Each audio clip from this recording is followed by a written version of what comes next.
can go to www.officialkwanzaawebsite.org.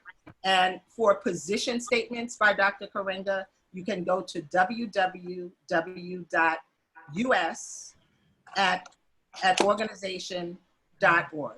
Thank you very much. And without further ado, Dr. Maulana Karenga, I am honored to meet you in this new virtual way.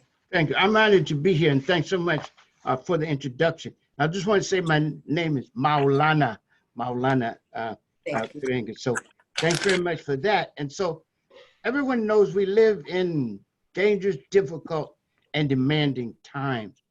And it would take all of our inward and outward strength to overcome this crisis, which has two parts to it. But before I get into that and say this, I would like very much to, on behalf of my organization, us in the African American Culture Center, I'd like to say, welcome. Well, among us, you will always find your family in a peaceful place. And we wish for you blessings without number and all good things without end. And we bear witness as an African people that as our beginning was great and good, so shall our development throughout eternity be, if we dare struggle, speak truth, do justice, and walk in the way of rightness. Hotep, Ashe, Heri. And also I'd like to say that we of our organization, along with other people, of course, share the great loss and grief of those who have lost loved ones, right? And we stand in solidarity with them. And we stand in solidarity with those who are still ill and struggling to recover. And we stand in solidarity and praise those workers who are healthcare workers and providers who every day risk their lives and who have given so much. So we honor them. And as Asi said of Malcolm, in honoring them, we honor the best in ourselves. So we are confronted with this dual virus. I would like to propose that we're struggling against two viruses, and that we're in a situation, as I'll lecture later on today, about struggling to overcome two kinds of viruses, COVID-19 and the pathology of oppression. And that's why it's very important for us to understand that whenever we talk about what's happening to us, we never take it outside of the social conditions that have made us so vulnerable to this virus, and at the same time increases the disproportionate statistics that you see in terms of numbers of dead and numbers of infected. So we are vulnerable, and it's not right for people to pretend we're all the same and that, oh, we can get over this together without representing distinctions and differences. And we're vulnerable for a lot of reasons. We're vulnerable to this disease like other people are vulnerable, but we're vulnerable in different degrees and different ways. These include, for example, our chronic health conditions and the pathogenic social conditions, the disease producing social conditions which help generate and sustain these health conditions. For example, our greater exposure from the conditions of our lives and work. We live in toxic environments, right, which affect our respiratory system. We do frontline work.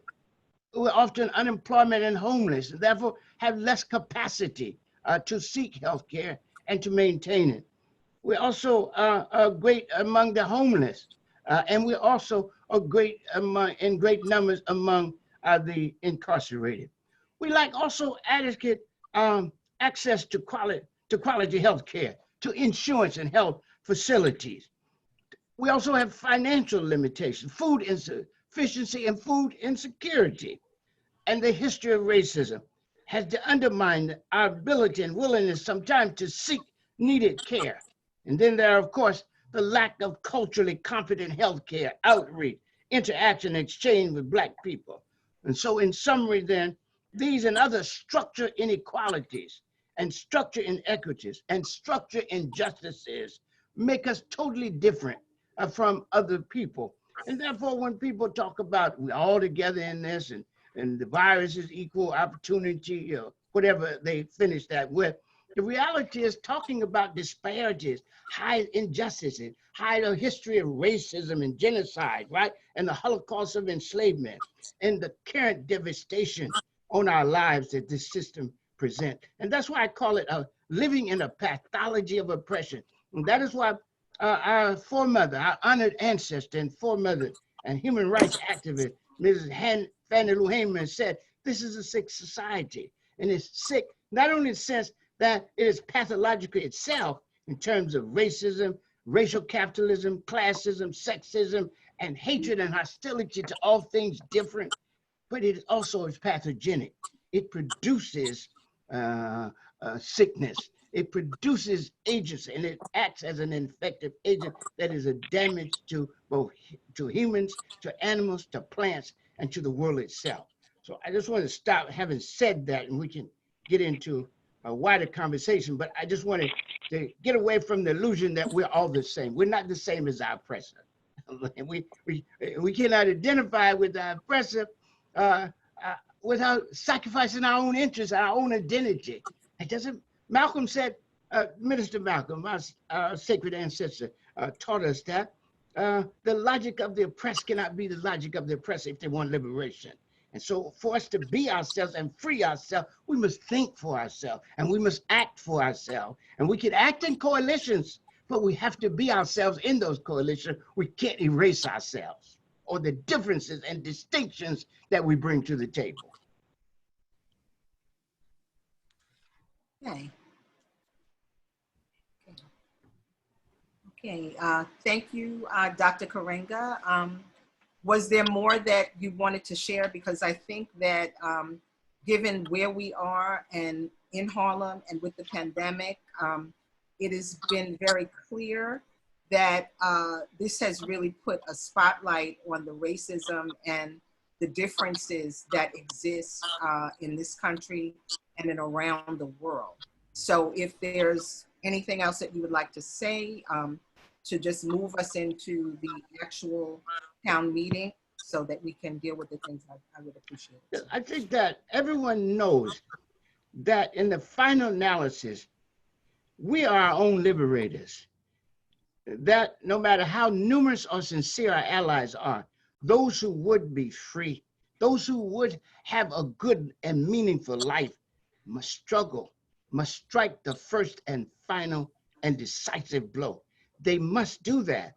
And they can do it in, as I said before, we all need allies, we all need coalitions, but we have to come to the table without erasing ourselves. We can't be afraid to say Black. We can't be afraid to say African and African American. We can't be afraid to say those things. We have to understand both our difference and our distinction. Only then can we find common ground. We can find common ground. So we respect our distinction, but we also must find common ground to struggle not only against this biological virus, but also the social virus of conditions of oppression, of pathology of oppression. And so what can I offer? It said that this is our duty, as we always say in Kawida, my philosophy. This is our duty, to know our past and honor it, to engage our present and improve it, and to imagine a whole new future and to forge it in the most ethical, effective, and expansive way. We've been through a long history of suffering and unequal treatment of oppression. Our long and labored and liberation-oriented history of freedom and unfreedom, of Holocaust, of enslavement, of oppression, resistance, awesome suffering, and self-healing, and achievement against all odds has taught us a lot of lessons, right?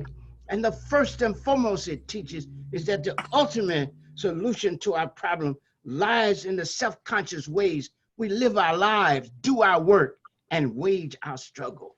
And we must struggle together to create the good world we all want and deserve to live in. That's what we say. So we say, continue the struggle, keep the faith, hold the line, love our people and each other, seek and speak truth, do and demand justice, be constantly concerned with the well-being of the world and all in it, and dare help rebuild an overarching movement that prefigures and makes possible the good world we all want and deserve to live in.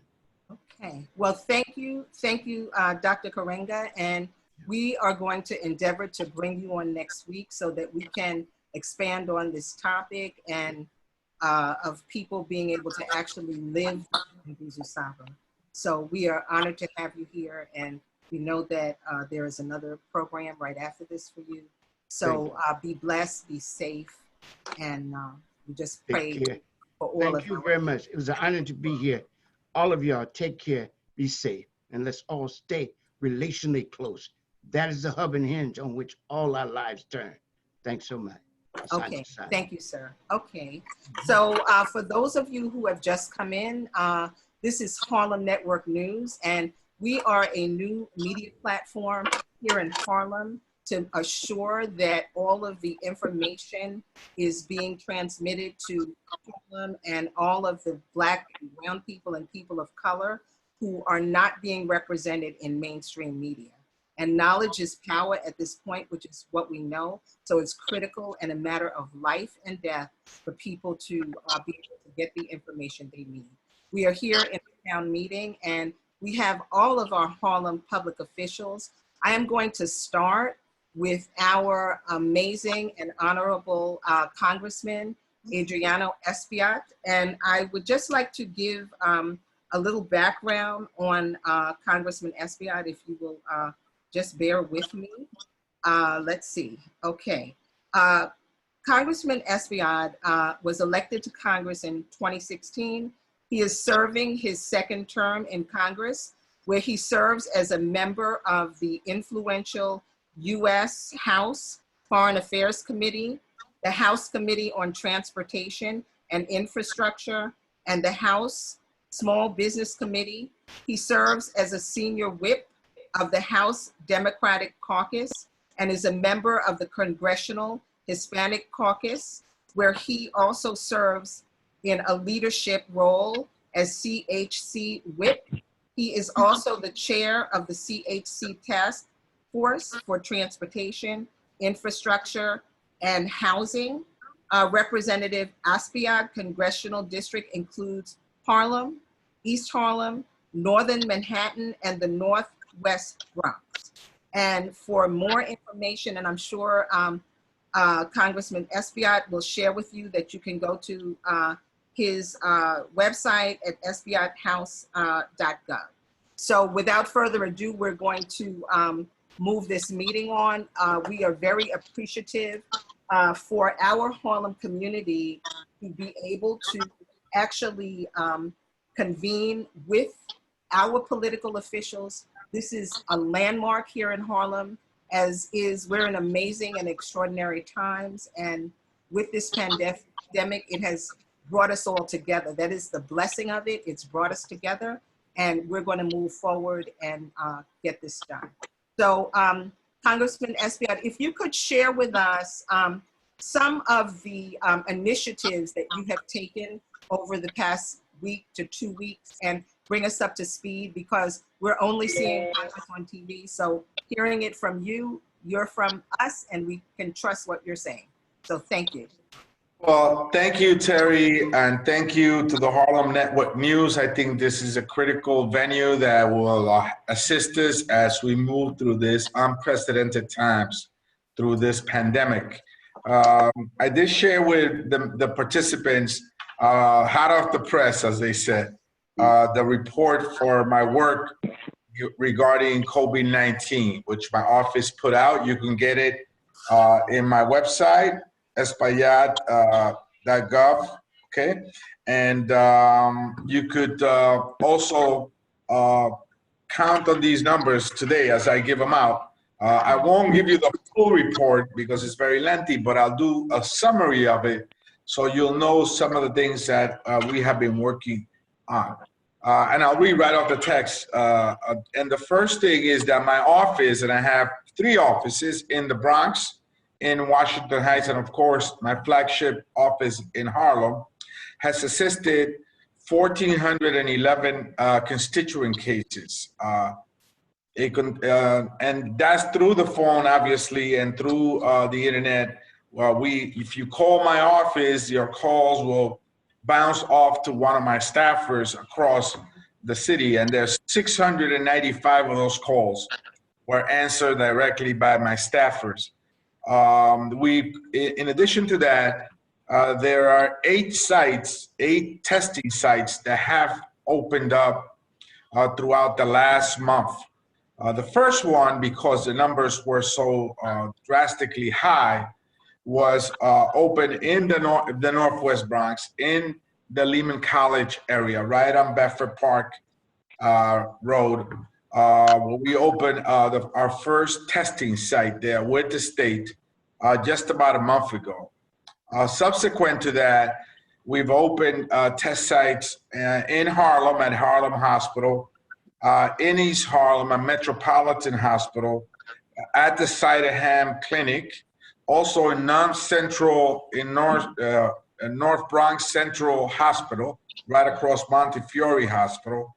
And we're about to open 2 additional sites at NYCHA Developments in Harlem and East Harlem. In addition to that, my team and I have been involved in some 200 virtual town halls, similar like this one, informing the public as to what we feel they should do, the guidelines they have to follow, the resources that are available. We've introduced 2 important pieces of legislation, including legislation that allows to give grants to small businesses, not necessarily the loans, the forgivable loans, but straight up grant.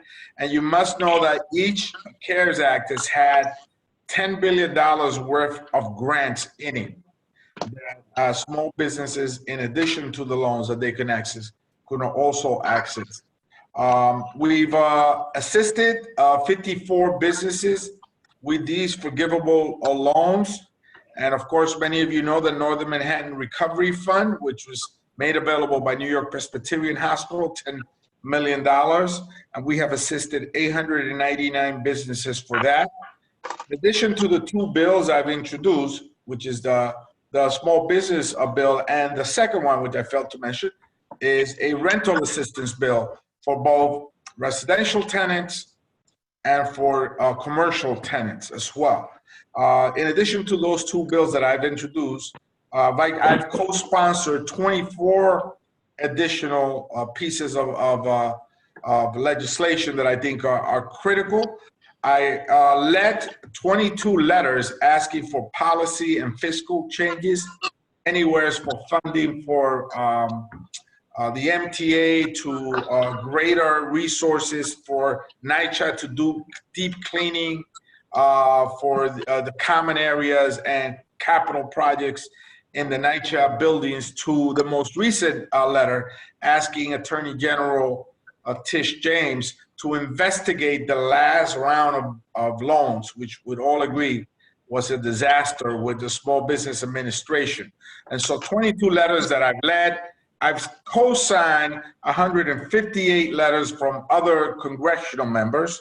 Of course, we've done 59 newsletter type mailers through the internet and through mail.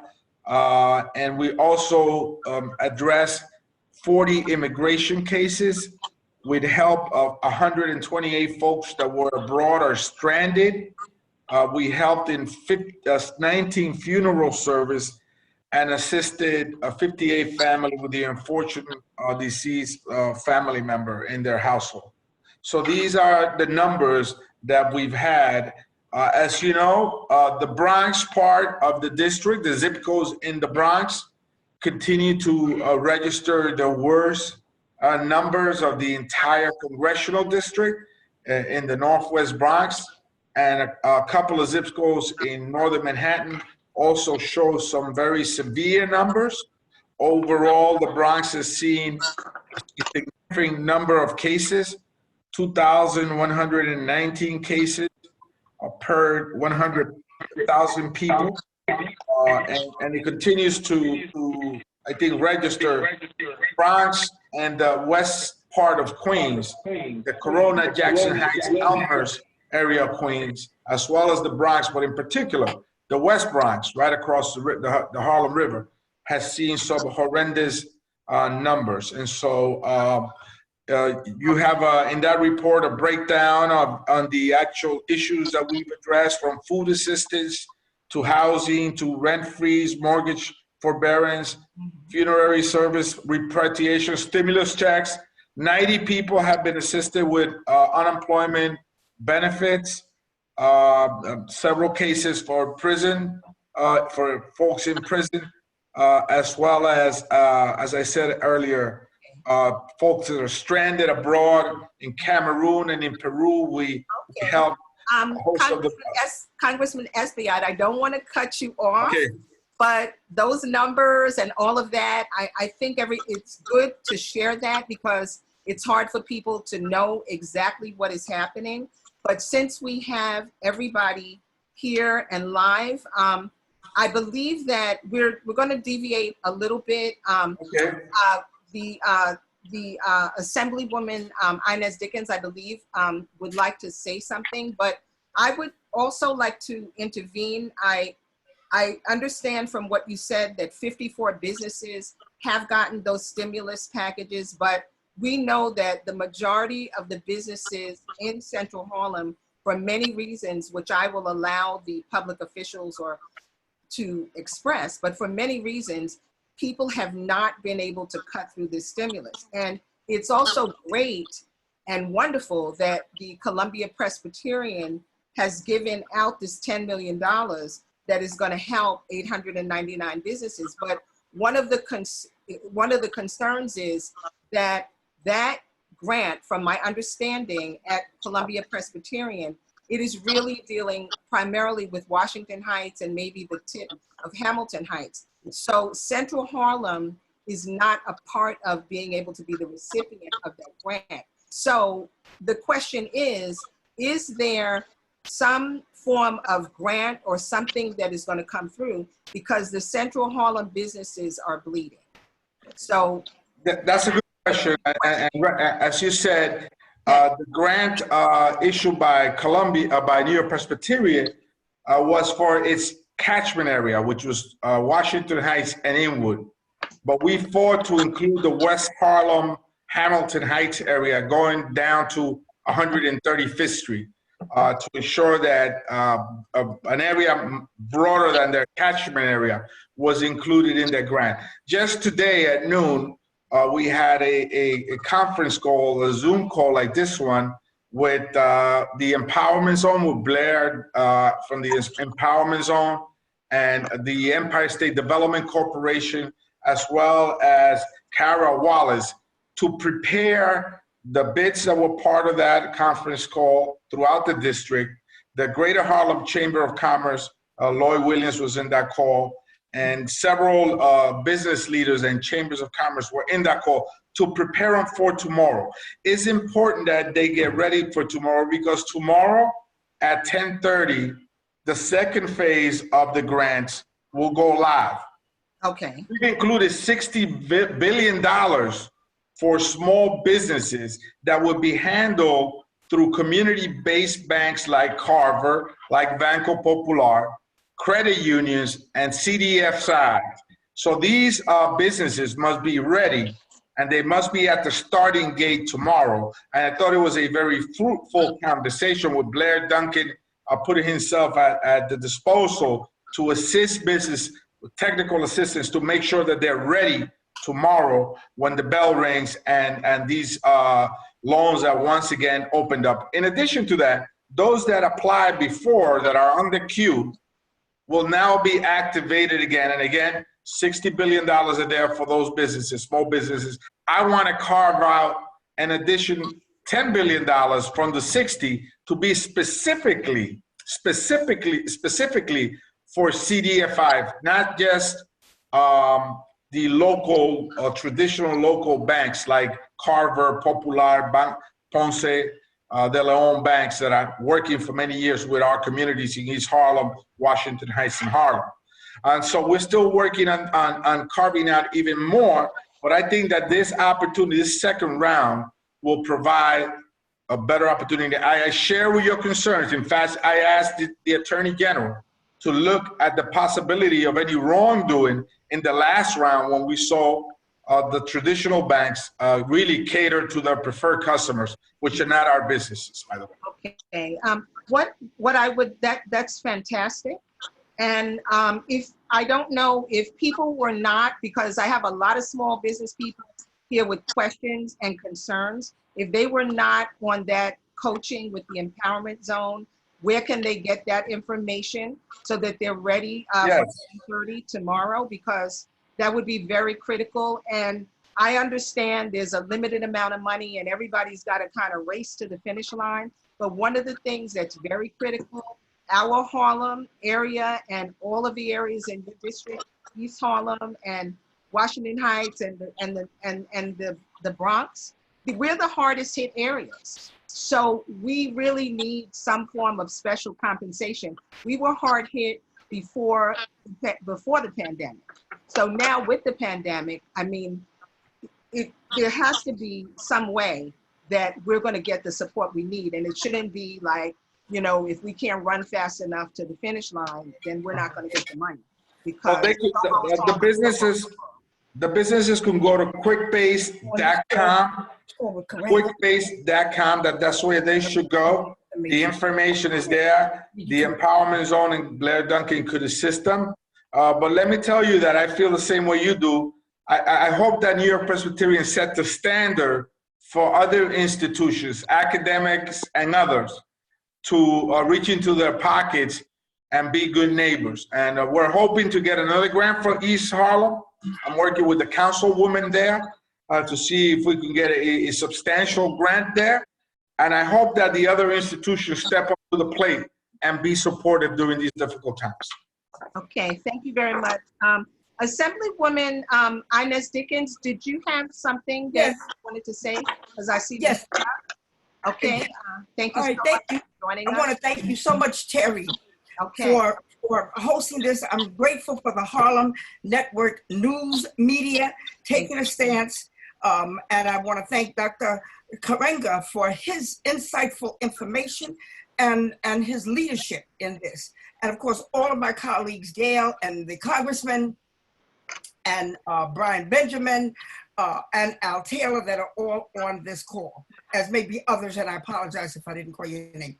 And I am truly concerned about the small businesses. For the last 4 weeks, I've been having virtual meetings with small businesses from Washington Heights. And when I say small, I'm talking about Black businesses. I'm not talking about just small. I'm talking about small Black businesses that have been impacted and are not getting any of the original, as the Congressman said, not getting any of the original of that stimulus. And I'm fearful about this next. Now, the truth of the matter is the community, the Black electeds, and when I say Black, I'm talking about Bob Jackson, myself, Al Taylor, Brian Benjamin, and I've included East Harlem, Bobby Rodriguez. I have no idea how this stimulus money is going to be rolled out. We have not been included and sat down at the table to get a clear understanding of what's going on. Now, I was able to secure some information just because I've been elected for so long, and I'm a child of Harlem. But it's like pulling teeth. Congressman, I just want to remind you that with the New York Presbyterian Hospital, the catchment area does include Central Harlem and East Harlem, because in actuality, New York Presbyterian has complete oversight over Harlem Hospital, and Harlem Hospital is not independent without Columbia Presbyterian. So I just wanted to put that on the table so that we all remember that that is the case, that Columbia Presbyterian is in charge of Harlem Hospital, and it's physicians from Columbia or New York Presbyterian that are at Harlem Hospital. So we are part of that catchment area, and I just wanted to put that on the table. But if we don't understand, and we got a lot of information from the Congressman today about the rollout to the CDFIs and the smaller banking institutions, because the larger banks may or may not be inclusive. Now, I know that they're talking about they're going to roll out for the first 25%, and the money may be gone for the remainder of the 75%, or those that have not already got their applications in the queue. But without us understanding exactly how this is rolled out and the actual link to assist our constituents, it doesn't do any good to just stand up and say we've got stimulus money coming into the community. And it does have to include the carvers, the congressman mentioned, the smaller banks, Spring Bank, that might lend to smaller businesses without the hassle of having a prior high relationship, which is what the requirement supposedly was with the last one. You had to have a solid relationship, and most of our small businesses, and our small businesses are actually micro small. They're not small because the definition, I believe correctly, Congressman, on the federal level is $5 million constitutes small million. And in our communities, we got micro, which is they get maybe they gross 100,000 a year. Not in the millions. They don't even touch the millions. So I am very concerned. I'm very worried. I'm very upset that I have never heard of any of the Blacks. The congressman spoke about a meeting, of course, a virtual meeting that he held. I guess it was today, I don't know, or yesterday, whatever. And I didn't hear him mention. He mentioned a lot of people that were on, but I didn't hear any of the Black electeds from his congressional district that was a part of that discussion. And so I was concerned that we're going to once again be left out because we don't know the process. I mean, I'm not even asking the congressman to be a teacher about this, but somewhere we've got to get the information of how we do it. So, you know, and I don't want to go into numbers about how many, I get hundreds of emails and calls a day about the unemployment. So we know the problem with the unemployment that hasn't been addressed and should be addressed, but it's not going to be addressed. Now we know about the health disparities. Dr. Karenga went into that in detail. So we know about that. We also know about our history of our health issues that has impacted and increased our immune system to be further decreased than it already is. So we know what, you know, we know about that. I won't go into all of that, but I need the Harlem Network to take the lead to see to it. And that is not to in any way to despair Blair, because he's done a fantastic job, Kara, and as the congressman, but without the Black electeds, as we have the contacts, the Brian Benjamins, the Al Taylors, the Robert Jacksons, the Bobby Rodriguez, me. I am a small business. I'm an elected, but in addition to that, I am a small business, and that's why I'm able to work with them and with the not-for-profit and with the churches, because I am not only a child of Harlem, but because I am one of them. So, you know, I'm very concerned. I'm worried. I can't even sleep at night. I'm so scared. So I need the help, Terry. I need the help. I'm not able to do it alone. Thank you. And that is exactly why we're here, because information in Harlem, part of it is a drumbeat, but everybody doesn't get all the information. And in this situation where we're all fighting for our lives, we've got to get the information. Terry, can I say something? Everybody. Terry, can I say something, if you may? Yes. The Assemblywoman knows that every Wednesday, the entire district, all the elected officials join me in a meeting with the hospitals, the 6 hospitals in the district. Correct. Okay. Metropolitan, New York Presbyterian, Harlem, Mount Sinai, Montefiore, Bronx Central. So all the hospitals are there to talk about the medical challenges that we have, whether or not the nurses and the healthcare workers need PPPs, etc. In addition to that, every week as we had yesterday, and the Assemblywoman and the Senator, and both Assembly members that are on this call, and the Senator were on the meeting that we have, an open meeting with the community, with all the elected officials on the call. So twice a week at the very least. And I've also joined in on the meeting that the Senator has in Harlem with the rest of the elected officials, and the Harlem Chamber of Commerce convenes a weekly meeting where I'm on to inform everybody throughout the district. So yes, there was a meeting had this morning that came out of my visit to Reverend Sharpton's church yesterday with Carol Wallace, who wanted to inform the bids, the chambers of commerce in the district, and Blair and the Empire State Development Corporation participated. They wanted to inform the business leaders what was about to happen tomorrow and try to get them up. But as you know, Assemblywoman, you participate consistently, and I'm happy that you do, on all the other meetings that we have throughout the week, including with the hospitals and with the rest of the elected officials where we were on yesterday. Okay, so the best thing is that we're here with Harlem Network News, and a majority of the community is getting the information. Those of you that are listening, this Facebook Live will still be up later today. It's not going to go away. Share it with everybody, because once again, knowledge is power. We're going to move along. I would like to go to the Honorable Borough President Gale Brewer. Are you still on the call with us? I am still on the call, Terry. Thank you very much. Okay, thank you. Thanks so much. Okay. And I also want to thank Dr. Karenga, because when we do Kwanzaa now, we'll think of him and his beautiful red jacket Okay. and all the great work he's done. So I just want to pick up on the issue of the small business, because we're all very frightened about that. And the first thing is that we are working in our office with Columbia University's Law School. There's a gentleman there named Professor Tim Wu, and they're working with the business school. Every single one of these businesses needs a lot of support in order to get funding. Very few have gone through. We sent a list from East Harlem of 11, and nobody got the money.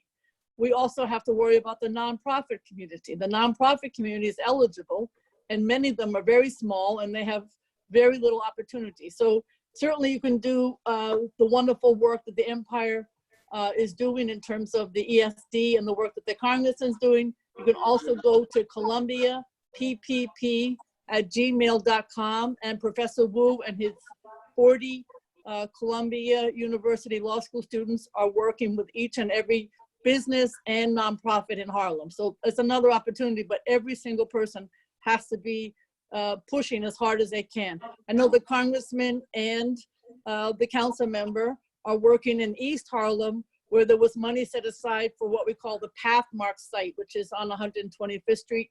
But that is a different story, and the money hopefully is going to come from the Economic Development Corporation, be able to be used for small businesses. So we're trying everything, and I want to agree with the congressman. Some of these institutions need to step up. So small business, we're working this hard. The second issue is just food. I think I focused on seniors when I first heard about this pandemic, and the seniors are still a challenge. So we've been working with individual seniors. We also have Fresh Direct. We had them free of charge for 3 weeks, and now we have them again, thanks to the mayor, starting Monday at Grand Houses in Harlem. And then we'll do other developments in Harlem. We're also going to do Washington Heights, and then we go down to the Lower East Side on Friday. So we're going to work as hard as we can. With Fresh Direct, they're giving out 500 boxes Monday to Friday in different developments. The second thing or third thing I want to mention is just the issue of the arts. Much thanks to the Harlem Arts Alliance and Northern Manhattan Arts Alliance. We've been working on a weekly basis with these groups, and you know better than I, Terry, how important the arts are and how hard it is without a box office. So we're trying to find philanthropy. We're also trying to get them to be part of the PPP. I just don't want the arts to be forgotten, because they really are the backbone of Harlem. And certainly with the 100th anniversary coming up, we want to make sure that Harlem arts is not forgotten. We also are concerned about recovery with young people. This notion of cutting all summer jobs through the Summer Youth Employment Program makes no sense to me. So we had a town hall on that. I know that the Speaker of the City Council has mentioned that no money for SYEP is not an option. So we're hoping that that works out. The schools are challenging.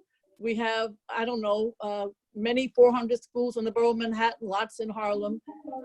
We've had device issues, but I think that, you know, it's coming along. It's a very big switch to go from no virtual to 100% virtual. So I just want to mentioned, we had a town hall on that topic with Columbia, one on small business, and the next one that's coming up Wednesday at 6:30 is Columbia University YouTube with the issue of technology and the digital divide.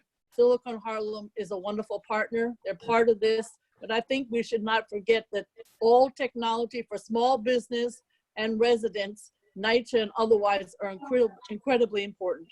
I just want to mention also, don't forget social workers. We're all having, everyone, major mental health issues. We pushed really, really hard when we were in, before the pandemic, to have social workers in the school, and I think we need them more than ever. Some suggested that they graduate early, just like the doctors, because the schools need them so badly. Nursing homes in Harlem need help. I still get, despite everyone, the governor and the mayor saying they're getting PPE, I get calls. I have some masks. I don't have millions. One nursing home, I could give 1,000 and they need 10,000, just to give you an example. So we're working on that topic also. Okay. Census, I just want to mention before I close out, census. We're not doing well, Terry, we're not doing well. And we've been calling everybody we know, but we need to find a way to make sure that the census also gets a higher priority. Every single person has to fill it out, because New York City and Harlem and the east side of Manhattan, so we're in good company, are not doing well in terms of the census. But thank you for doing this. Okay. And I appreciate thank you that we're going to talk later about the people who have died. Honorable Thank you so Gale much. Brewer, you are a person who shows up at everything, and we appreciate that. We know that we can count on you. I think that with the census, everything really, and this is Terri Wisdom, and this is Harlem Network News, and we're on a milestone historic conference with all of our Harlem public officials. But I think that what is happening, because we've gotten some feedback from people reaching out to us about this conference, and people are disillusioned. They saw all this stimulus money. They've been told they're going to get their $1,200. I'm not sure why, but half of Harlem has not gotten it. And, you know, it's a big process to go through, which I think was mentioned in one of your papers, Congressman Adriano, where they may have to push this and that, and it could take an hour. And then if they have any language challenge, it's even harder. So it's been difficult. So people are disillusioned because they hear that all this stuff is happening, but they don't see it happening for themselves. They don't see it happening for their neighbors. So it's kind of like, oh, why bother? Because we're going to be marginalized anyway. So I think it's a twofold thing where people have got to see it. I don't know if it's the mayor, the governor, or whoever it is, but obviously if you want children and students to be online, then you've got to give them some free Wi-Fi, okay? Because there are students that are working off their hotspot, and then that goes down, and then when their mother comes home, they go on their mother's hotspot. So somehow, if this is education and everybody in the public schools is supposed to be in school, online, and accountable, then free Wi-Fi, it's got to happen. So I'm going to, so whatever the forms that need to be filled out, whatever needs to happen, we have some very extenuating circumstances in this community. And we haven't even gotten to the deaths. I'm going to move very quickly. Those of you that are listening have questions. I know there are small business people. I know founder of the African American Day Parade, Imam Yusef Hassan, had some questions. I'm going to move quickly to Brian Benjamin. And this is our state senator. And if you could just give us a perspective as a state senator, what's happening in Albany and what's happening for Harlem and your district. Thank you so much. Sure. Thank you, Terry. I want to thank everyone for being on the call. And let me not be redundant, so I'm going to try to... We're getting a little feedback from you. I'm not sure. I was getting a little earlier from you, so how does that sound now? Maybe you have your phone on or something, or you're coming from two places. Hold on a second. Go to someone else and come back to me. Okay, thank you very much. Okay, I'm going to move to our Assembly member, Al Taylor, Reverend Al Taylor. And Reverend Al Taylor was with us last week on our prayer call. And out of that came this great meeting of all the public officials. He and I talked about it. He supported us in getting it done. So thank you very much, Reverend Al Taylor. And if you can share some of the things that you're dealing with, and I know you're working collectively with everybody, but I don't want us to get off this call without talking about those that are deceased, what is happening to them, what the families are dealing with, what the funeral homes are dealing with. This is a reality, and it's a very critical reality. So thank you. And we Terry, basically feel the government needs to pay for the funerals. These are war heroes. Okay, when you come home from Iraq, you know, you get a hero's celebration and your funeral's paid for. So people that aren't getting their check or their stimulus, they should not be stressed out to figure out how they're going to pay for their loved one's ambulance or whatever it is, or their funeral. It's enough. The funeral costs. I mean, they're being slapped with this also, and they have no money. And, you know, we know our government has money. So somehow this money has to be put here. So, Reverend Al, thank you. Taylor. Hi, Terry. Good afternoon. Thank you for having me on. Good afternoon to all my colleagues. There's a lot that has been said, and there's so much more. But I think this is a great platform to have that conversation. And I think, as the congressman pointed out, we're overlapping in various conversations, talking about different things at different times. But to each of the conversations, there's an urgency for everything. There's an urgency for the unemployment benefits. There's a urgency for the stimulus money that's supposed to be arriving. Some people have, some people have not. And certainly there's an urgency for resources with respect to small businesses and how do we get there. And to your point, folks that are grieving need the extra attention from social workers, how to handle grief. Also, you have students that are in school. Well, they've received the tablets, but you have what we have now, something called e-absence. So all the kids are not logging in and doing what needs. So the question, why is that? Resources. I would throw this up, and maybe it's something that the congressman can consider. Somebody, if we can mute, that's probably what's breathing. Okay. If people can mute their phones, that'd be great. But also, if we can, maybe is there some consideration on the federal level that says that the census needs to be moved further back, and or some allocations that will allow New York City to get a pass or something, because it's imperative that the people that are going to need this the most are not being counted for a number of reasons. For a number of reasons, when you've lost thousands and thousands of people just inside of New York City by itself. And we know we are already underserved. We're already outgunned, undermanned. We need resources. So that's a serious something that we need to look at. And to, I think to Assemblywoman Inez and I have had a couple of conversations. And I would think, because I know the mayor is looking at the state legislators to borrow money, then maybe we may want to talk about what kind of funding we want to see happening for small businesses if we're going to sign on for them to receive or go out and borrow.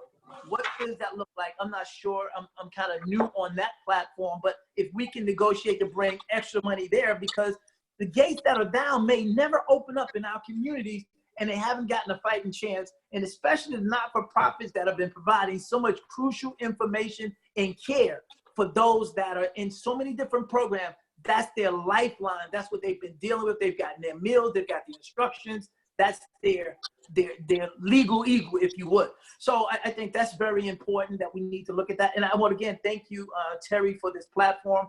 Harlem Network News, it's relevant, and thank you for bringing us all here to the table. I'm here, I'm fighting hard, and I would say in the past 7 days, I've been hands-on the ground 1,000 meals in this past week, giving out to folks. And it's not just the seniors that need meals right now, it's everyone. But we're focusing on the seniors. Much more can be done. I have some real concerns with respect to the burials at Hart Island. When you want to relocate your loved one to a choice funeral cemetery of your choice, what's that process to get that body removed, exhumed, and removed? Can we get federal dollars to help offset that cost for burial? And I know the military funeral cemeteries have been operating, because I'm in touch with a couple of the funeral directors. As a clergy, as a pastor, I've lost 2 members from my congregation and countless friends. So I'm having those kind of conversations. And so what does it look like? What's going to happen when it comes to insurance in terms of documentation, those that were buried in a mass grave for the most part? How we keep it accountability? I think it's supposed to be a barcode or something like that. But at the end of this, there's going to be a moment where we need to breathe, where we need to grieve properly, but then also we want to do next steps with our loved one. How do we do that? What's that process? And that hasn't been disseminated as of yet, and I've requested it. So I'm gonna get off because there's more people. And I got a bunch of questions. Thank you so much. Thank you so much. Terri, I just wanted to add in Yes. about the food at Salem Methodist on Adam Clayton Powell and 129th. Lloyd Williams and the Chamber of Commerce and I are partnering, and from Tuesday to Saturdays, starting about 11 a.m., we are giving out groceries, not heated food, but groceries. In addition, Donald Notice with West Harlem Group Assistance, I have sponsored a food pantry on Malcolm X Boulevard at 142nd. This is to give locations where people can go in order to get food at the pantry. And they don't need any identification, nothing, just show up. And it's not an age criteria. It started out as an age criteria, but we had to change that. And in addition, Gale has been working with the Food Bank NYC in order to see that food is disseminated into our community. And I just wanted to put that on. Also, Yasmin Cornelius, who is one of the partnering with a developer, was able to provide groceries to 2 of our senior buildings at the request of Al Taylor on 140th Street between Malcolm X and Adam Clayton Powell, and the one other site in Al's district. So I just wanted to put that on the table so that they would have exact locations, Terri. I apologize. Okay, thank you so much. And Congressman Espia, did you want to add something to that, sir? Yes, regarding the death benefits, I am working, my team is looking to see, first and foremost, how do we work with FEMA? FEMA has funding, they need to have additional funding. It basically, they ran out of it, but we're trying to see how we get additional funding from FEMA for funeral services. And also we're looking to replenish the funeral funds from the Social Security from $225 up. So we're looking to see where there is funding for funeral services. I think it's important that families have a dignified sending off for their loved ones. Yes. This will have lasting also mental health issues. I think communities are traumatized, families and individuals are traumatized. We must gear up for a network of mental health services to be provided across the communities. And so I will be having a discussion with the professionals in that area, in the mental health field, to see what kind of ideas they have in terms of providing major networks of support and support groups for families that have lost their loved ones. Remember, this is another important, Terri, another important piece of information to share with the viewers and the participants in this call is that I feel very strongly that, and I think that the Senator Benjamin also shares this belief, that a part of the problem with the pandemic, the handling of the pandemic, has been that people that test positive get sent back home. And if sometimes people don't have any symptoms or very light symptoms. and then they send back homes to very overcrowded quarters with their 4, 5, 6, 8 people in a small apartment. Sometimes there's a grandmother there or a mother, someone with a condition, a health condition, and you're putting them really in high risk.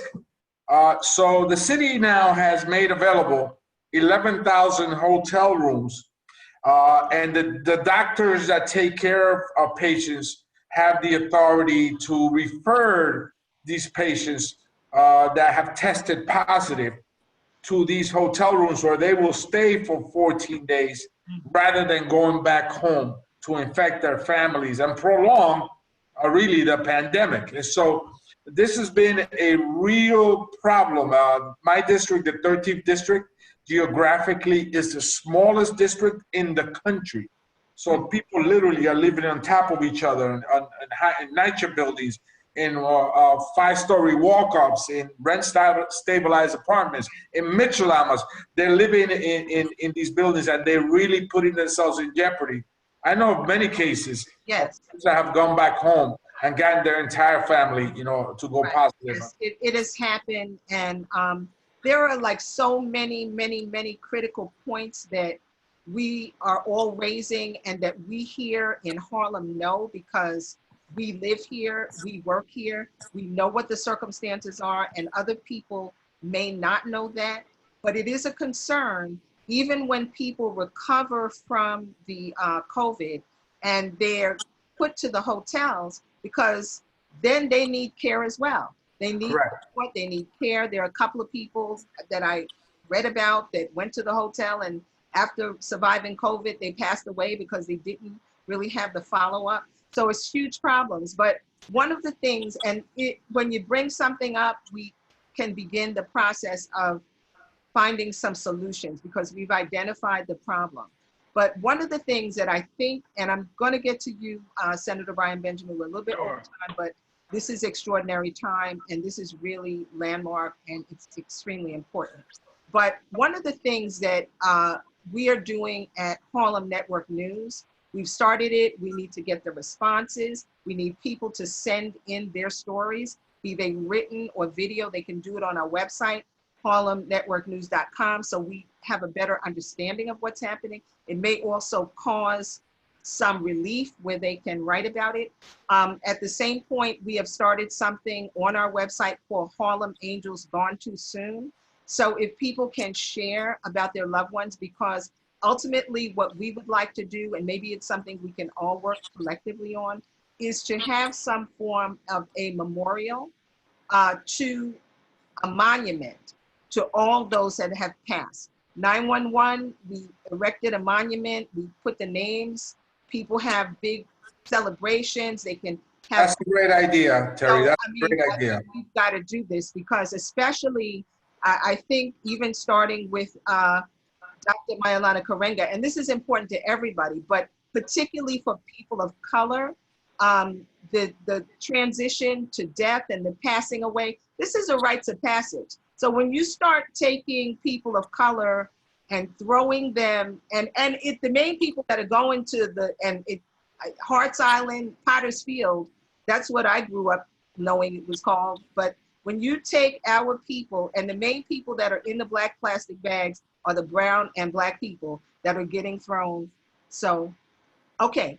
So summing up, we're going to go to Brian Benjamin. Athena Moore, I don't know if you wanted to chime in, but let's go to Brian Benjamin. Okay, I got you. Okay. And Inez and anybody else that needs to just bring this home, because there are many issues even with the federal situation, with people getting their checks, even for the college students. Yeah, and we will, we're gonna come back on next week. If we can gather everybody, possibly again next week, or if the week after gives more time for, resolving some of these issues and giving information, but we've gotta just keep the airwaves open. So without further ado, State Senator Brian Benjamin, can you share from your perspective what's happening in your area? Thank you. Sure. First of all, thank you again, and I hope now that I am. You're good. No echo, no echo. No echo. Okay. Thank God. All right. Praise the Lord. So let me just say a couple of things. I don't want to be redundant. First of all, I want to support the spirit of what the congressman last said, talking about the issues around, we have people who are asymptomatic or who know they have COVID-19, but are going back into homes with 6, 7 folks. As he mentioned, we have a very condensed congressional district. This all speaks to a bigger point, which is that COVID-19 has significant implications for Black and brown communities and for poor communities, because when you think about some of the things that we're asked to do, when you have more wealth, you have more comfort to do those things, right? So when we say, for example, self-quarantine, well, it's easy to self-quarantine if you have the space to self-quarantine. So when we even got going with this conversation, I think there wasn't enough of a focus on what kind of implications that had for communities of color. And that's part of the reason why you see Black and brown numbers so much higher as a percentage of the population. It's not because we somehow are easier to catch viruses. It's that the economic conditions and social conditions that we are primarily living in are creating this problem. So a couple of things I just want to mention in that vein. As we know that until May 15th, there's a sort of cancellation of public gatherings. No one can come together, at least according to the executive order that was put into place. That either is going to extend or that is going to then roll off, at which point we can start regathering, which a lot of these issues tend to then have to be part of the front and center of the conversation. So that, I just want to put that May 15th on the table because that's part of where we are. Let me start with unemployment. As was mentioned by you, Terri, so accurately, there are folks who are still waiting for their $1,200 check.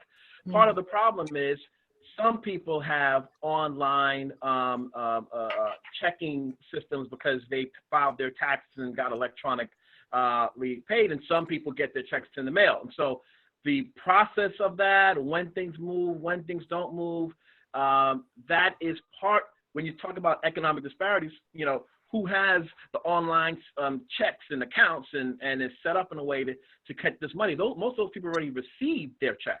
And so we have to be very conscious of that. Another issue is the Department of Labor has been having issues. As we all have known, my office, Inez's office, everyone's office has been hearing about people saying they've been calling the line, trying to get their unemployment. There's been an issue. One of the problems had been that there's one process for state unemployment and a whole separate process for federal unemployment. So if you're a gig worker, you can get the federal, but you can't get the state, but you got to apply to the state. And so what the state has recently done is they have created one single application process consistent with federal policy so that people don't have to be dealing with the state policy versus the federal policy. And that is, and that hopefully will help, but clearly we have to keep the pressure on in terms of making sure people know that in our community, if we're not getting our unemployment checks, we got to make sure that the governor and the Department of Labor knows that we have specific issues in our district. As many people might be already aware, but I just say it just because I don't know who knows all the facts. The filing of taxes has been moved to July 15th. And so people have more time to file their taxes. I know in a time of crisis, some people are saying, I can't even think about that, but I just want to make sure that that is on the table and people are aware of that issue. You know, when we talk about the economy, and some people in other states, Georgia and some other places, they were already reopening their economies. I know that the governor's created a Reimagine New York task force that is supposed to be coming up with a plan for this. He's been talking about it. But, you know, I do feel comforted that there is some real thoughts in terms of doing this in a way whenever it happens that's respectful. But we've got to make sure that our issues are in that Reimagine New York task force, because if they come up with policies that don't take into consideration, oh, well, wait a minute, Yes. You know, communities of color, we're more on the trains, we live in nicer developments more. You know, we've got to think through how these broader policies are impacting our communities. And so I really want to make sure that that's part of the conversation. I know a lot of us will be working on it. I want to go to a point that Assemblywoman Inez.Dickens brought up about these small business loans. You know, it is enormously important that we are all fully educated on what the exact steps are in getting these checks to our businesses. Many of us already know that a lot of the banks that receive the money, they first prioritize their biggest clients and customers who are impacted or not impacted. That's just what they are likely to do. So we have to, and I know that Congressman Espaillat, I know that the Senate Republicans want this to be on a first come, first served basis, and they don't want any strings attached. And so it's a little challenging, but we just want to make sure that we are being as clear as possible with some of our folks on the ground, because they are nervous. People feel like only the big folks are getting the money and they're not going to get anything. And, you know, they need to know that all of us are fighting for them. So whatever we need to do collectively to make sure that our entire community knows that, I am all for, and I'm a part of that. I want to be part of that conversation.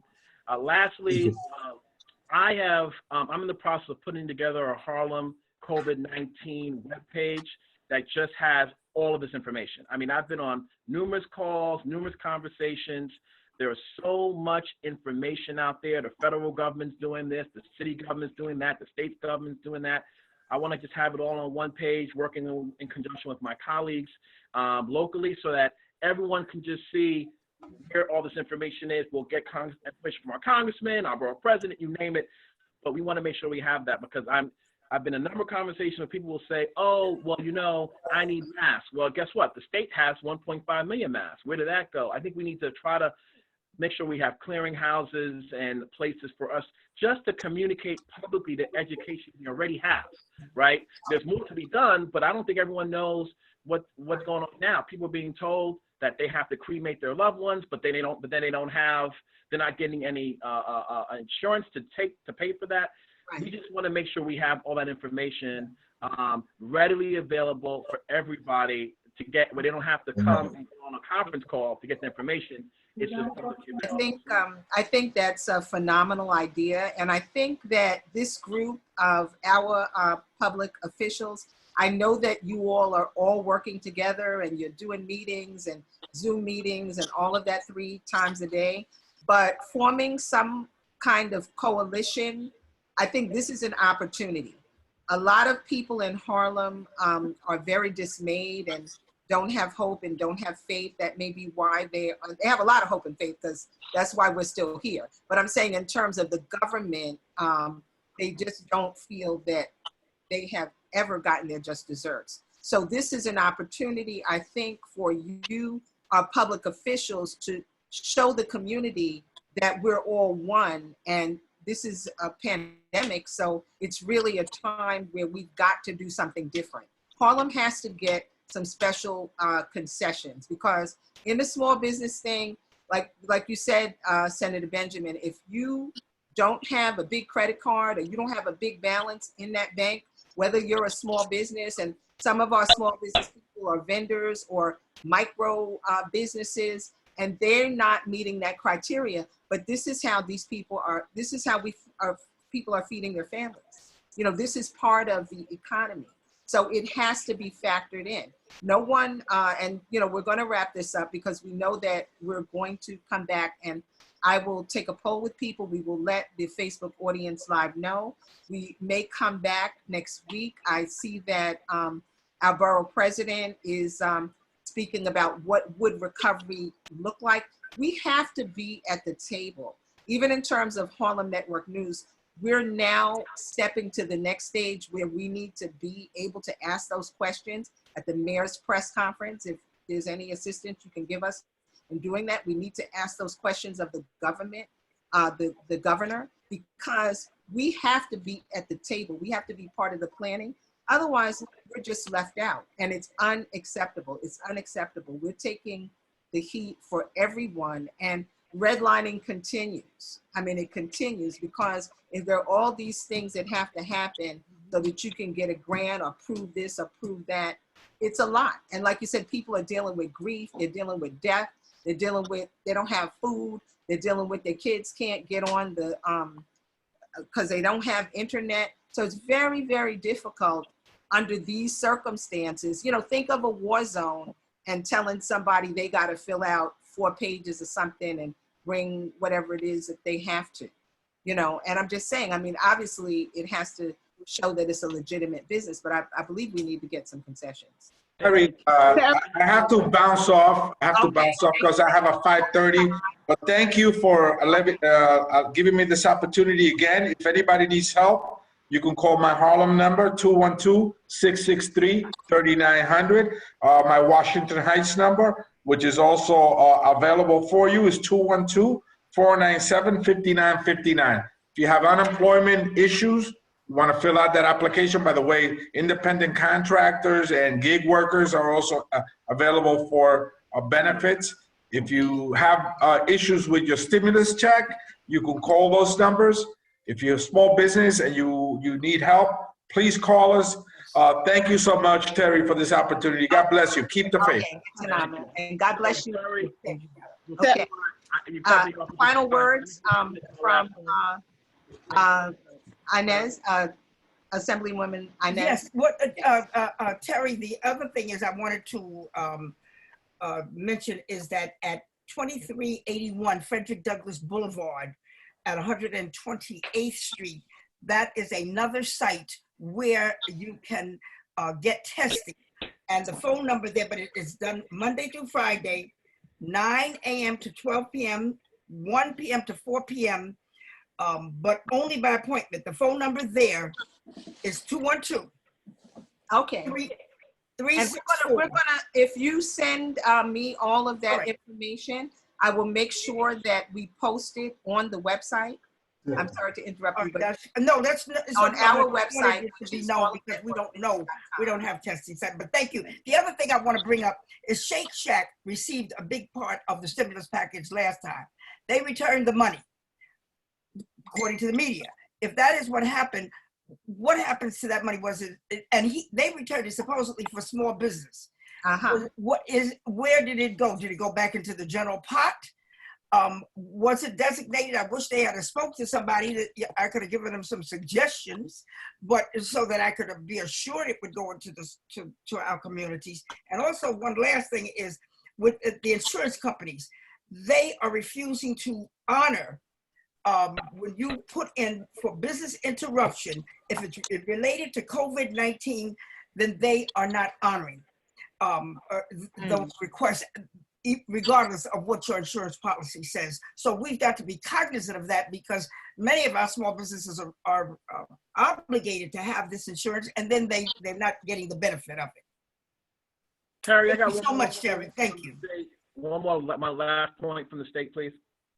So one thing that I want to just mention lastly is that the governor signed an executive order basically permitting absentee ballot voting across the state. And so basically what's happening is COVID-19 is being determined as a temporary illness, so people can fill out an absentee ballot. There will be a postage paid application that will come to everyone's mailbox. They can fill that out and then they can vote the absentee ballot, or they can go to the poll site on June 23rd. So I just want to make sure people know that there's an election on June 23rd. We want folks to know that they can either vote by absentee ballot, or they'll be able to vote in person. Obviously, our offices will be as helpful as possible if anyone has any questions or concerns about that. But I just wanted to make sure that that was put on the table, that absentee ballot voting will be available for everyone in New York State for the June 23rd elections. That is correct, Brian. But in addition, since there's so many frequently errors made where they're not automatically sent applications, because this is a whole new way of being done, that you can call and ask for it, or you can email the Board of Elections to get the absentee, because you still have to do an application for absentee ballot. The process is you get the application, you fill it out and complete it, you send it in, and then they send you back the ballot that you have to complete and return, and it's postage free. You don't have to put postage, but I want everyone to understand that they're going to be rolling this out somewhere around May 9th. So I'm concerned because if you don't get it, I don't want us to sit here and wait. It's too important. So we need to be aware that we can call the board or we can email the board, or you can call my office, Brian's office, Gail's office to speak to Athena, Al's office, the congressman's office to get help to ensure that you get that application. Thank you. Thank you, Inez. Okay, thank you. One of the things that we want to find out about, because I understand that the congressman, and this is a short, and we will have to come back again and get more information, but there was something said about meeting with the 6 hospitals in the area and getting weekly meetings and knowing what's going on. And a lot of people really, unless their family member is in Harlem Hospital and then they can't talk to them, they don't know what is happening. We have been definitely making some calls and trying to get the information so we can share it with the public. So I think that's a critical thing, because people are in their houses, they're sheltering in. People in Harlem right now are pretty much doing whatever they can do because they want to stay alive, and so many people have passed away. But we really need to understand what is going on at Harlem Hospital, at Columbia Presbyterian, Montefiore, whatever the other 6 hospitals are. I believe that the public really needs to know exactly, how many people recovered, and we intend as Harlem Network News to make sure of that, because once again, knowledge is power. We would also like to encourage everyone who's on this call and to just put the drumbeat out to go to harlemnetworknews.com and donate, or if there are businesses that would like to be sponsors, that would be great, because regardless, we are going to do this work. We're committed to doing this work. We know it's critical. We know it's important, but with some donations and sponsorship, whether it's $1 or $2, whatever it is, it's going to help us to push forward, so that we can keep doing what we're doing and grow bigger and better and make sure that the airwaves in Harlem are open and we're all connected.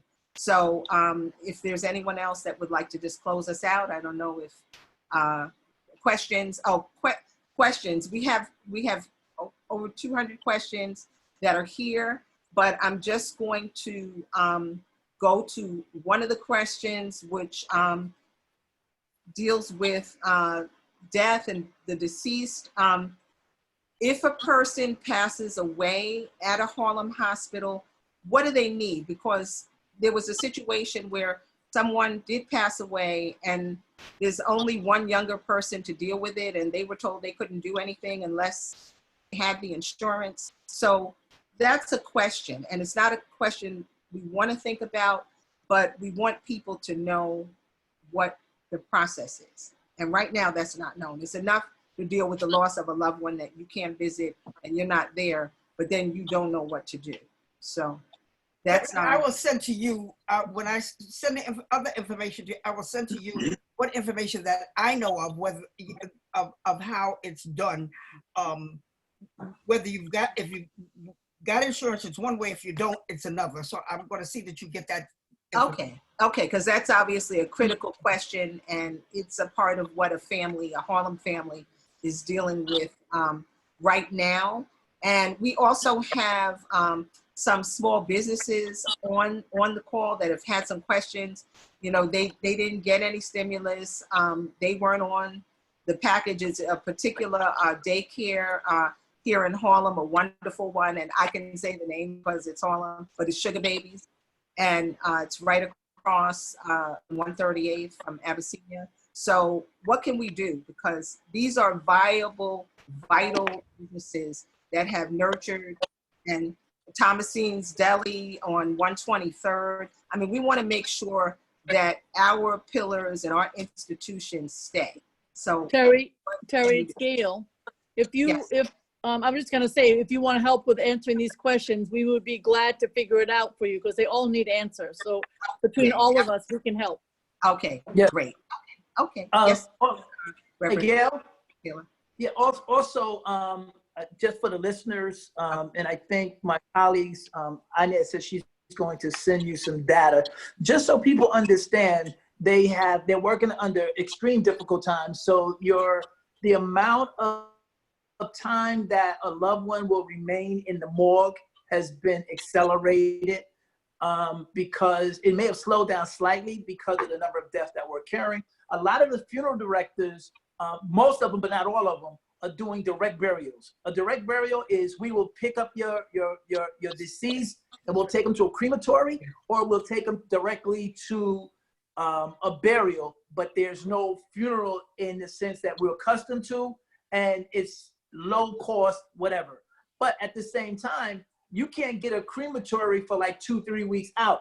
And so I know that the governor signed something that would allow other funeral directors outside of the state of New York to come in and be a help to the city, just so you're aware of that. And to Gale's point, you give us the information, we will do the best we can. I am going to be in my district, and I talked about this, is I want to do door to door every business in my community, because I want to know who applied and who didn't give it to them, because I think the people that are there, that are able, and they're gonna look at, we want to go to the big boys first, we're gonna remember that. So you won't be doing business as usual in Harlem if you can't think of anybody else but the top 5, period. Mm-hmm. Absolutely. Well, that's true, and I've sending a letter that I'm working with all of the electeds, Brian, Al, RJ, Bobby. We're all working together to see that a letter goes out. I'm relying upon Brian because he's got more staff than I do, and so I need his help. But that we're sending a letter to the banks and that service in our community. Yes. Yes. Needing to know how many that gross $100,000. See, ours are micro small businesses. Now we've got more that have got increased capacity and are in the 5 million, but there's not many. There's so few, you can count them on one hand. So I want to know how many that applied, how many got, and the zip codes. They can't give me the names by law, but they can give me the zip codes, and they can give me the number that have applied and how many were rejected and for what reason. That they can. And since I am a member, as is Al, of the banking committee, then Brian, are you on the Senate's banking? I'm not, but I'm all right. sure. And so I'm using that leverage to try to secure that information. We don't have a lot of time. So, this is something we're working on behind, because we're all on a zillion conference calls a day.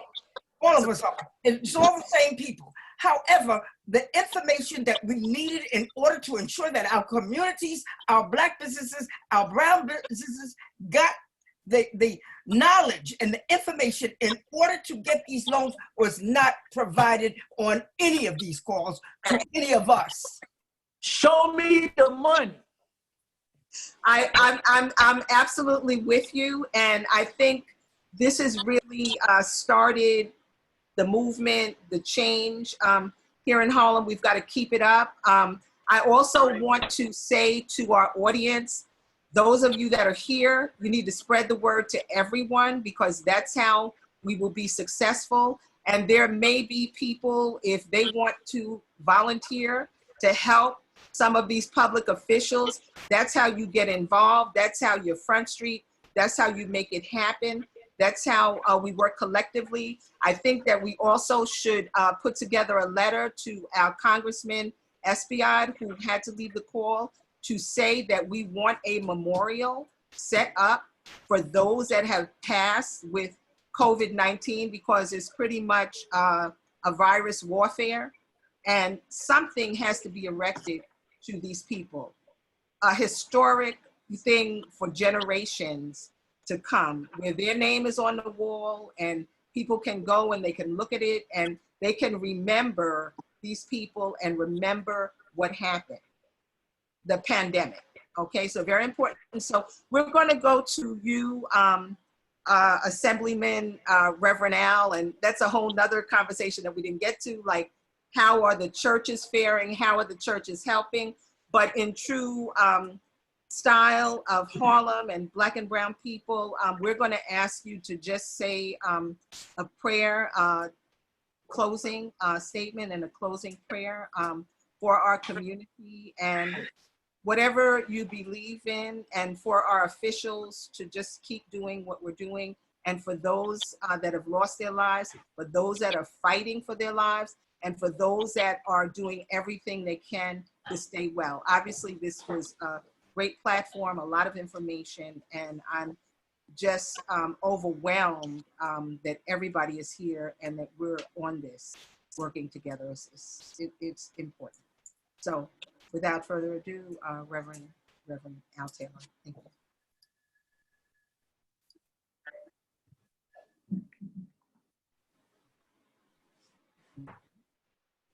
Reverend Al Taylor? Can you hear me? Okay.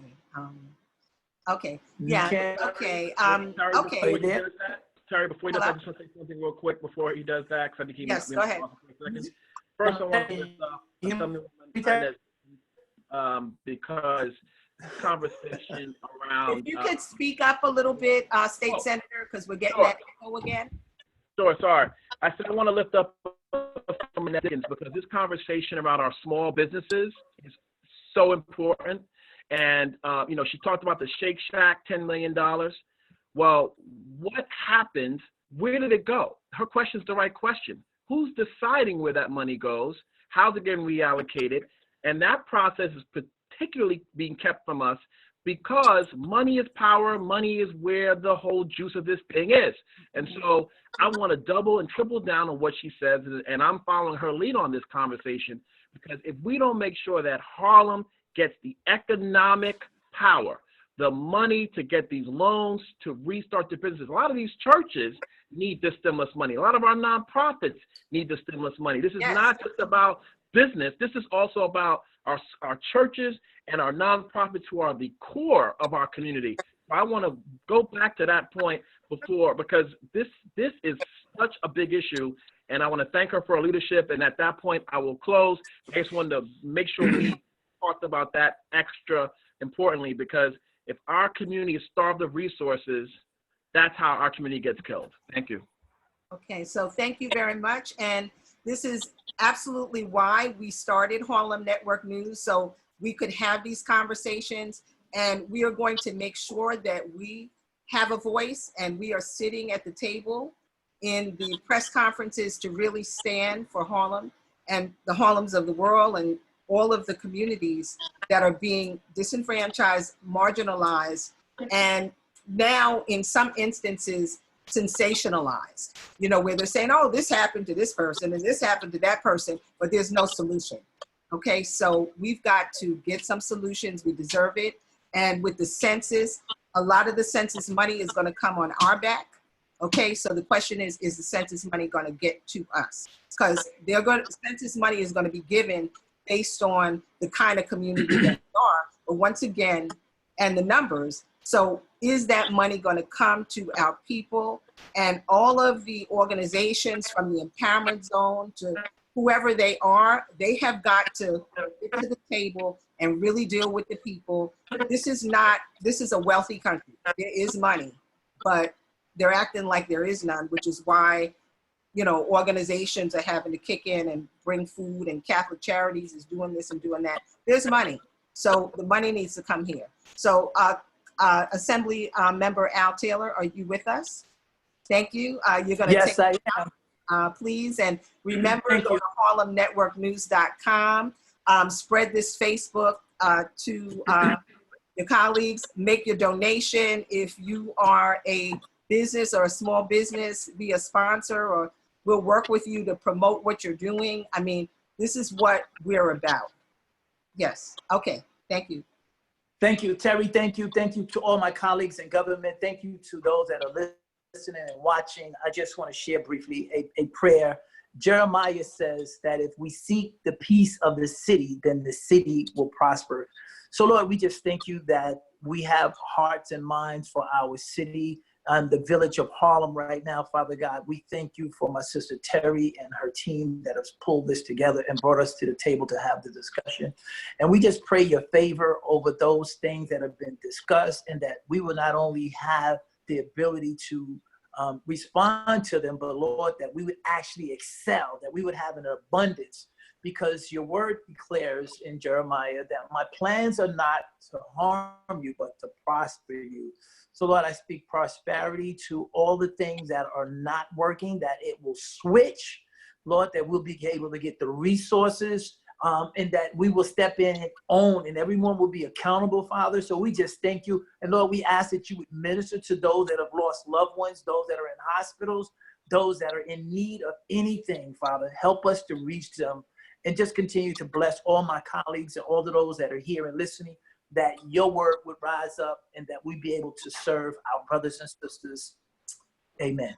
And we thank all essential workers. Okay. Okay. Thank you. Amen. Amen. Hallelujah. We will be back next week with more information.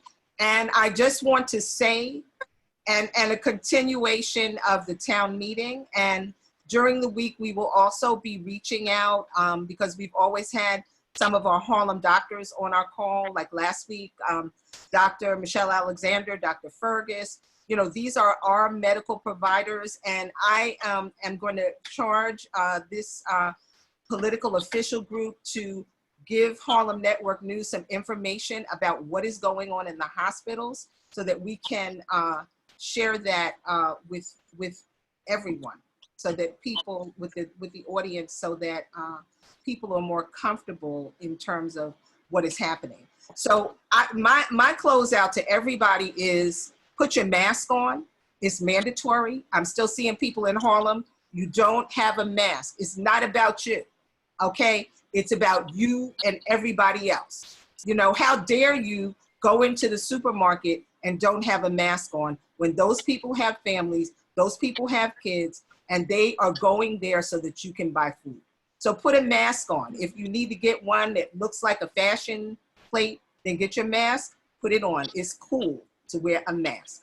Put your gloves on. You know, you bring your groceries home, wash them off, you know, rinse out your nose with some steam. I mean, these are things that can keep you alive. So thank you all. God bless you. God keep you. And we will be here next week at the same time.